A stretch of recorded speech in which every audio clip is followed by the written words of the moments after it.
G'day Australia.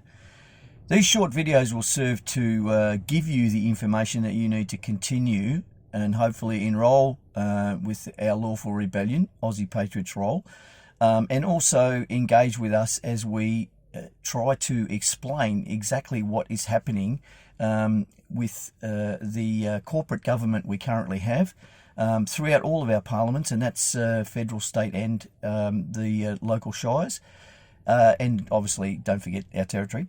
But the most important thing to remember is that we do have a lawful, indissoluble Commonwealth of Australia Constitution consisting of the Preamble, the Schedule, and clauses 1 to 9. Now, I'm going to just read you something that you all need to know about our lawful constitution. And this is the Act, okay? I have a small book like this that was produced by one of our people many moons ago, Paul Capricosa. If you're still around, mate, and you've got any more of these books, please let us know. This is just the Act, okay? It's not the constitution that we encourage people to get a copy of, which is the Quick and Garran annotated version. Remember that Quick and Garran were two of the framers of the original lawful constitution of Australia. Okay, so they were part of the formation and framing of our lawful constitution. Let me just read you something. And I'm sorry, I've got allergies. And the reason, just let me clear something up too. The reason that I do most of my stuff from the car is because where I live, the internet is absolutely appalling, and that is mobile and fixed. So it just drops out all the time. It's just a waste of time and energy, even trying to record anything. So that's the reason why. So I'm in my car and I've got my red duster there, my red ensign. So let me just read this to you. Act to constitute the Commonwealth of Australia, 9th of July 1900. So that explains the difference between our Constitution of 1901 and the Constitution Act of 1900. The Act was drawn up in July, on the 9th of July 1900, but it wasn't enacted into law in Australia until the 1st of January 1901. So if that clears up things, then that's great. Whereas the people of New South Wales, Victoria, South Australia, Queensland and Tasmania, humbly relying on the blessing of Almighty God, have agreed to unite in one indissoluble federal commonwealth under the crown of the United Kingdom of Great Britain and Ireland, and under the Constitution hereby established. And whereas it is expedient to provide for the admission into the Commonwealth of other Australasian colonies and possessions of the Queen. In other words, if we want to add anyone later on, that's a possibility. Be it therefore enacted by the Queen's most excellent Majesty, by and with the advice and consent of the Lords Spiritual and Temporal and Commons in this present Parliament assembled, and by the authority of the same as follows. Now this was done in the UK Parliament, remember, but there was also one done simultaneously in the Australian Parliament. Point 1. This Act may be cited as the Commonwealth of Australia Constitution Act, as its short title.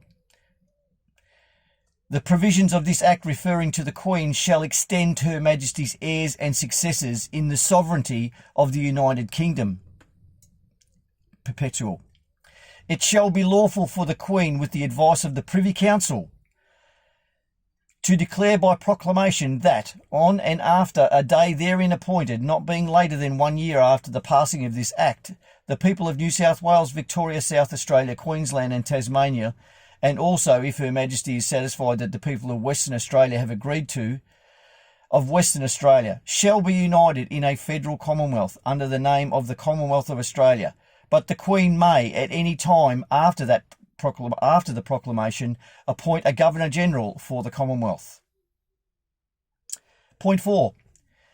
The Commonwealth shall be established, and the Constitution of the Commonwealth shall take effect on or after the day so appointed. But the parliaments of the several colonies may at any time after the passing of this Act make any such laws to come into operation on the day so appointed, as they may have made if the Constitution had taken effect at the passing of this Act. So in other words, even though the Act was taken into our law on the 1st of January 1901, the acts, any laws that were passed prior to that, so from July 1900, had to comply with the Constitution. So they couldn't just go out and make willy-nilly laws, okay? Point 5. This Act and all laws made by the Parliament of the Commonwealth under the Constitution shall be binding on the courts, judges, and people of every state and of every part of the Commonwealth, notwithstanding anything in the laws of any state. And the laws of the Commonwealth shall be enforced on all British ships, the Queen's ships of war excepted, whose first port of clearance and whose port of destination are in the Commonwealth. So in other words, it also applies to maritime law. The Commonwealth shall mean the Commonwealth of Australia as established under this Act.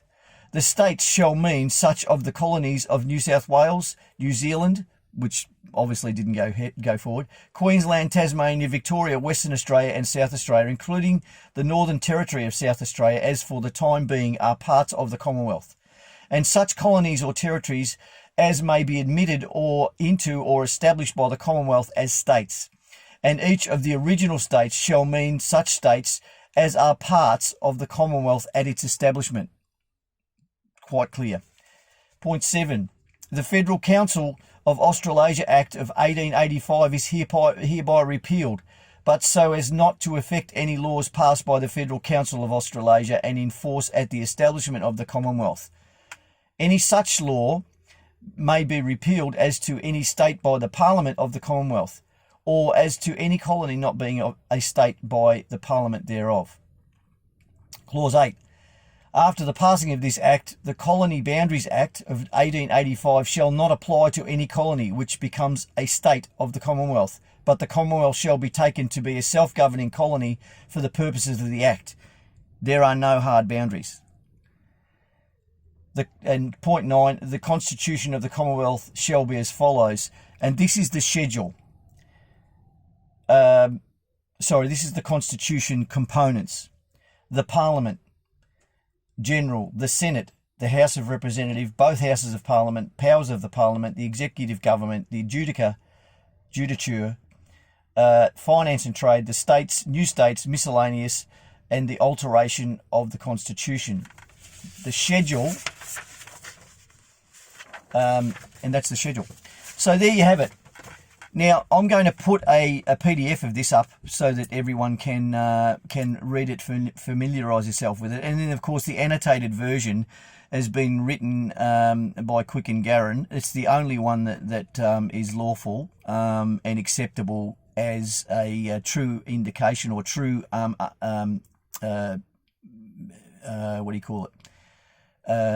book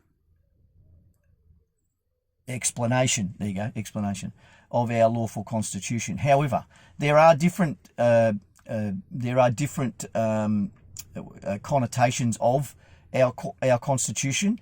The Maroon constitution is the lawful version. It's the annotated version, but it's the lawful version.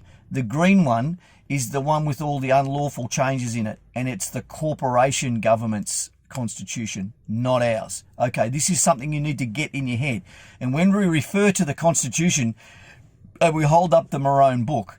That doesn't mean that we're saying that that's our lawful constitution. It's our lawful annotated version of the constitution. Our lawful constitution looks like that. Okay, and it's an act, and within that act, clauses.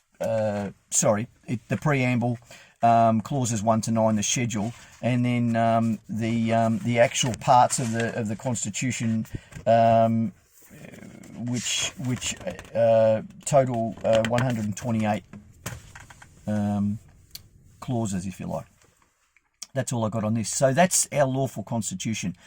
We encourage you to join our lawful rebellion, because a lawful rebellion is the people uniting as one voice to say to our elected representatives, you're not doing your job. We're not happy with what you're doing. You don't have the right, the constitutional lawful right to tell us what to do. You only have the right under our lawful constitution to make laws for peace, safety, and the good governance of Australia. What you're doing to Australia is not good governance. It is just unlawful.